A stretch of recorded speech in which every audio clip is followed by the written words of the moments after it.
Hello बच्चों, मैं पूजा और आप सुन रहे हैं गपशप टेल्स विद पूजा।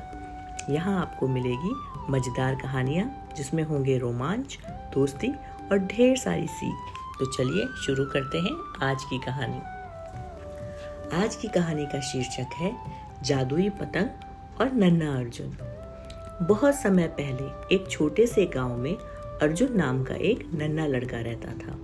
अर्जुन को पतंग उड़ाना बहुत पसंद था। सुबह स्कूल से आते ही वो अपनी रंग बिरंगी पतंग लेकर खेतों में भाग जाता और आकाश में उड़ाता। लेकिन अर्जुन की एक आदत ठीक नहीं थी। वह हमेशा सोचता था कि वही सबसे अच्छा है। अगर कोई और बच्चा पतंग उड़ाता तो वो कहता, तुम्हारी पतंग मेरी पतंग से कभी नहीं जीत सकती। एक दिन गांव के मेले में पतंगबाजी की बड़ी प्रतियोगिता रखी गई। अर्जुन ने अपनी सबसे सुंदर नीली पतंग निकाली और कहा, देखना, इस बार भी मैं ही जीतूंगा। प्रतियोगिता शुरू हुई।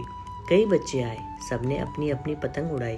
अर्जुन की पतंग वाकई बहुत ऊंची उड़ रही थी, लेकिन तभी अचानक तेज हवा चली और उसकी डोर उलझ गई। अर्जुन घबरा गया। उसी वक्त उसके पास एक बूढ़े बाबा आए। उनके हाथ में एक साधारण सी लाल पतंग थी। बाबा मुस्कुराए और बोले, बेटा, अगर जीतना है तो अहंकार छोड़ो और धैर्य रखो। पतंग को प्यार से उड़ाना पड़ता है, जबरदस्ती से नहीं। अर्जुन ने मन ही मन सोचा, ये बूढ़ा बाबा क्या जानता होगा पतंगबाजी के बारे में। लेकिन उसने देखा कि बाबा की लाल पतंग बहुत धीरे धीरे, स्थिर और मजबूती से आकाश में चढ़ रही थी। फिर कुछ अजीब हुआ। बाबा की पतंग से एक चमक निकली। बच्चों ने देखा कि वो कोई साधारण पतंग नहीं थी, वो जादुई पतंग थी। जैसे ही हवा तेज होती, पतंग ऊंची उड़ जाती, और जैसे ही हवा धीमी होती, पतंग खुद ब खुद संतुलित हो जाती। बच्चे हैरान रह गए। अर्जुन की पतंग तो कब की कट चुकी थी और बाबा की पतंग पूरे आकाश में सबसे ऊंची उड़ रही थी। अर्जुन उदास होकर बैठ गया। बाबा उसके पास आए और बोले, बेटा, पतंग और इंसान दोनों एक जैसे होते हैं। अगर अहंकार होगा तो डोर जल्दी टूट जाएगी, लेकिन अगर धैर्य और विनम्रता होगी तो कोई भी आंधी तुम्हें गिरा नहीं सकेगी। अर्जुन की आंखें खुल गईं। उसने बाबा से माफी मांगी और बोला, अब से मैं सबको साथ लेकर चलूंगा और कभी घमंड नहीं करूंगा।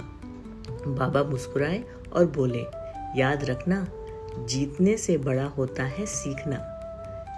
उस दिन से अर्जुन बदल गया और अब बच्चों से दोस्ती करता और पतंग उड़ाते समय उन्हें भी सिखाता। गांव के सारे बच्चे अर्जुन को अब बहुत पसंद करने लगे थे। तो बच्चों, आज की कहानी खत्म हुई और कहानी की सीख है, असली जीत अहंकार में नहीं बल्कि धैर्य और विनम्रता में होती है। अगर आपको मेरी जादुई पतंग और नन्हा अर्जुन की कहानी पसंद आई हो तो please like, share and subscribe my YouTube channel. तब तक के लिए अलविदा और नेक्स्ट स्टोरी के साथ हम फिर दोबारा मिलेंगे। Bye bye.